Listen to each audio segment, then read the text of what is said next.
काय झालं संस्कारला एवढं की त्याच्या रात्रीशी कानात दुखायला लागलं. पाहण्यासाठी व्हिडिओ कंटिन्यू करा. आज सकाळी बनवलं. संस्कारला खूप आवडत होता हलवा, म्हणून हलवा बनवायचा होता आणि रात्रीचं दूध आणून ठेवलं होतं 2 लिटर. त्यामुळं म्हटलं टाईम पण आहे आणि दूध पण आहे, बनवून घेऊ. सकाळचा चहा ठेवला एक साईडला आणि एक साईडला हलवा बनवायला दूध ठेवलं.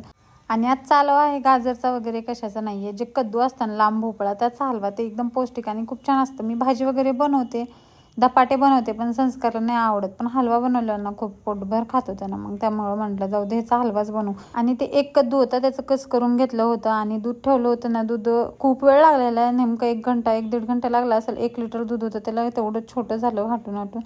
आणि नंतर त्या कढईतलं दूध काढून घेतलं पातेल्यामध्ये आणि त्याच्यामध्येच तूप टाकून घेतलं, कारण कढया नाही तर इथं कामाला घरी आहेत सगळ्या, म्हणून त्याच्यातच करून घेतलं. आणि कसं त्याच्यात दूध उकळलेलं होतं, त्यामुळं काही नाही होतं आणि बरोबर पण होतं. आणि चहा तर तुम्ही ह्याच्यामध्ये ड्रायफ्रूट्स टाकू शकता, पण पोरांना ड्रायफ्रूट नाही आवडत. पूर्ण काढतो, एक मला काढावं लागतं, त्यामुळं मी काहीच नाही घालत. कारण मागं पण कस्टर्ड केलं तेव्हा पण ऐकलं असेल तुम्ही, त्याला तेवढं जास्त नाही आवडत. मग घातलं आणि मग आपलीच परेशानी होती.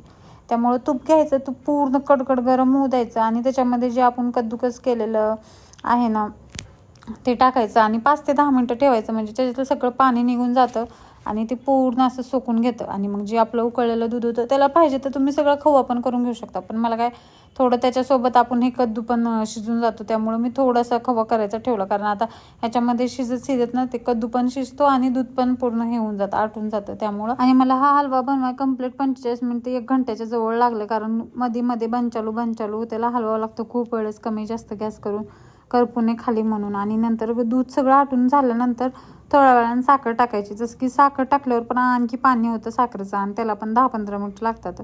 नेमकं छोटंसं कद्दू होतं आणि थोडंसं होतं, त्यामुळे माझं थोड्याच वेळात झालं होतं. आणि पूर्ण असं हलवत एक 15 मिनिटांमध्ये साखर टाकल्यानंतर शिजून जाईल, असं पूर्ण साईडनं सोडेपर्यंत. मी व्हिडिओ खूप स्किप केला, कारण खूप मोठा व्हिडिओ झाला असता. आणि झाला आमचा हलवा तयार. कसा वाटला नक्की सांगा, रेसिपी नक्की ट्राय करा. आणि संस्कारला काय झालं होतं, मला राग आला होता दुपारी, त्यांना अभ्यास करत नव्हतं म्हणून त्याच्या 1 कानावर दिली होती.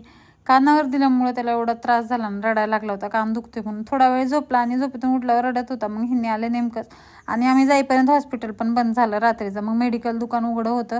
त्या काका मेडिकलवाले एकदम छान चेक करतात, म्हणजे त्यांनी लाईक डॉक्टरसारखंच बघून वगैरे दवाई देतात. त्यांनी कानात वगैरे पाहिलं, म्हटले थोडं पाणी निघते कानातून. म्हणजे काय झालं, त्याचा एकदम राग आला होता, एकदम कानात जवळ होता म्हणून जोरात हात पडला होता त्याच्यावर. त्यामुळं मग औषध ते घेतले आणि कानात टाकायचं ड्रॉप दिलं आणि गोळ्या दिली त्यांनी. आणि त्या औषधामुळं कमी पण झाला. आणि मग म्हटलं जाऊ दे, त्याला पेस्ट्री पण खूप आवडते. मग कोणती पेस्ट्री घ्यायची, पेस्ट्री घ्यायला आलो, पेस्ट्री वगैरे घेतली आणि घरी गेलो. आजसाठी एवढंच, भेटू उद्या, बाय बाय.